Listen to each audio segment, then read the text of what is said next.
India के digital क्रांति के शुरुआती दिनों में दो दोस्त सचिन बंसल और बिनी बंसल का एक सपना था। उन्होंने एक ऐसा डिजिटल मार्केटप्लेस बनाने का सोचा जो लक्स ऑफ इंडियंस की नीड्स पूरी करेगा। यह सपना उनके पैशन और एम्बिशन से भरा 2007 में फ्लिपकार्ट की रूप में साकार हुआ। IIT दिल्ली की डिग्रीज और अमेजॉन में काम करने के एक्सपीरियंस के साथ वो बेंगलुरु में अपने छोटे से अपार्टमेंट से इस एम्बिशियस जर्नी पर निकले। उन्हें क्या पता था कि उनका ये वेंचर इंडिया के रिटेल लैंडस्केप को ही बदल देगा। शुरू में एक ऑनलाइन बुक स्टोर के रूप में शुरुआत करने वाले फ्लिपकार्ट की नींव ट्रस्ट और कस्टमर सेटिस्फैक्शन पर टिकी थी।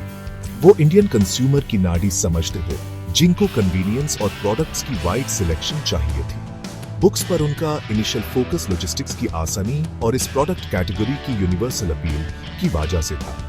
इस स्ट्रेटेजिक डिसीजन ने उन्हें मार्केट में फुटहोल्ड बनाने और लॉयल कस्टमर बेस बिल्ड करने में मदद की। साल 2007 इंडिया में ई कॉमर्स के लिए एक अलग दौर था। इंटरनेट पेनिट्रेशन कम थी, डिजिटल लिटरेसी लिमिटेड थी और ऑनलाइन पेमेंट्स को लोग शक की नजर से देखते थे। फ्लिपकार्ट को इन चैलेंजेस के खिलाफ एक कठिन लड़ाई लड़नी पड़ी। डिजिटल मीडियम में ट्रस्ट बनाना बहुत इंपॉर्टेंट था। इस मुश्किल को पार करने के लिए उन्होंने कैश ऑन डिलीवरी का रेवोल्यूशनरी कॉन्सेप्ट इंट्रोड्यूस किया, जो इंडियन कंज्यूमर्स में तुरंत हिट हो गया। कैश ऑन डिलीवरी मॉडल ने इंडियन शॉपर्स के लिए एक बड़ी प्रॉब्लम का समाधान किया, जो ऑनलाइन अपनी फाइनेंशियल डिटेल्स शेयर करने से डरते थे। यह मूव एक गेम चेंजर साबित हुआ, फ्लिपकार्ट की ग्रोथ को आगे बढ़ाया और इंडिया में पूरी ई कॉमर्स इंडस्ट्री के लिए एक एग्जाम्पल कायम की। उन्हें एस्टैब्लिश्ड प्लेयर्स से कड़ी कंपटीशन का सामना करना पड़ा, लेकिन कस्टमर एक्सपीरियंस और इनोवेटिव स्ट्रेटजीज पर उनके फोकस ने उन्हें आगे रहने में मदद की। फ्लिपकार्ट की सफलता के केंद्र में कस्टमर्स के प्रति उनकी अनवेवरिंग कमिटमेंट है। उन्होंने शुरू में ही जान लिया था कि इंडियन शॉपर्स का ट्रस्ट और लॉयल्टी जीतना लॉन्ग टर्म सक्सेस के लिए बहुत इंपॉर्टेंट है। यह कस्टमर सेंट्रिक अप्रोच उनके ऑपरेशंस के हर पहलू में दिखता था, चाहे वो उनकी इंट्यूटिव वेबसाइट डिजाइन हो या फिर उनका robust customer support system. Flipkart का प्लेटफॉर्म मेटिकुलसली डिजाइन किया गया था ताकि सीमलेस शॉपिंग एक्सपीरियंस मिल सके, जिसमें प्रोडक्ट रिकमेंडेशंस, यूजर रिव्यूज और मल्टीपल पेमेंट ऑप्शंस जैसे फीचर्स थे। उन्होंने एक रोबस्ट लॉजिस्टिक्स नेटवर्क बनाने में काफी इन्वेस्ट किया, ताकि देश के रिमोटेस्ट कॉर्नर्स में भी टाइमली डिलीवरी इंश्योर हो सके। Section 4, milestones and momentum innovation की लेगेसी। सालों में फ्लिपकार्ट ने कई माइलस्टोन्स अचीव किए हैं। इंडियन ई कॉमर्स लैंडस्केप में पायोनियर के रूप में अपनी पोजीशन को मजबूत किया है।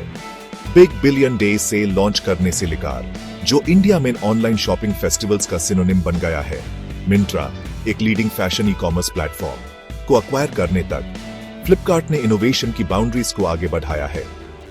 फिनटेक स्पेस में फोनपे एक मोबाइल पेमेंट्स प्लेटफॉर्म के साथ उनके आने से उनका पोर्टफोलियो और डाइवर्स हुआ और इंडिया के ग्रोइंग डिजिटल पेमेंट्स मार्केट में उनकी पहुंच बनी। फ्लिपकार्ट का सफर इनोवेशन, एडेप्टेबिलिटी और इंडियन कंज्यूमर की डीप अंडरस्टैंडिंग की पावर का एक उदाहरण है। Section 5, horizon 2025 and beyond limitless potential का फ्यूचर। जब हम 2025 में कदम रखते हैं, फ्लिपकार्ट इंडियन स्टार्टअप इकोसिस्टम में सफलता की एक एग्जाम्पल बनकर खड़ा है। एक छोटे से ऑनलाइन बुक स्टोर से ई कॉमर्स बेहीमथ तक का उनका सफर प्योर देश के एस्पायरिंग एंटरप्रेन्योर्स के लिए एक इंस्पिरेशन है। उनके फ्यूचर प्लान्स में कटिंग एज टेक्नोलॉजीज जैसे आर्टिफिशियल इंटेलिजेंस और मशीन लर्निंग का इस्तेमाल करके कस्टमर एक्सपीरियंस को एनहांस करना, अपने लॉजिस्टिक्स नेटवर्क को और मजबूत करना और नए प्रोडक्ट कैटेगरीज और जियोग्राफीज में अपनी रीच बढ़ाना शामिल है। फ्लिपकार्ट की इनोवेशन के प्रति अनवेवरिंग कमिटमेंट इंडियन मार्केट की उनकी डीप अंडरस्टैंडिंग के साथ उन लोगों के लिए एक कंपेलिंग इन्वेस्टमेंट अपॉर्चुनिटी पेश करती है, जो इंडिया की डिजिटल ग्रोथ स्टोरी का हिस्सा बनना चाहते हैं। इंडिया में ई कॉमर्स के फ्यूचर को रिडिफाइन करते हुए इस एक्साइटिंग जर्नी में हमारे साथ जुड़ें।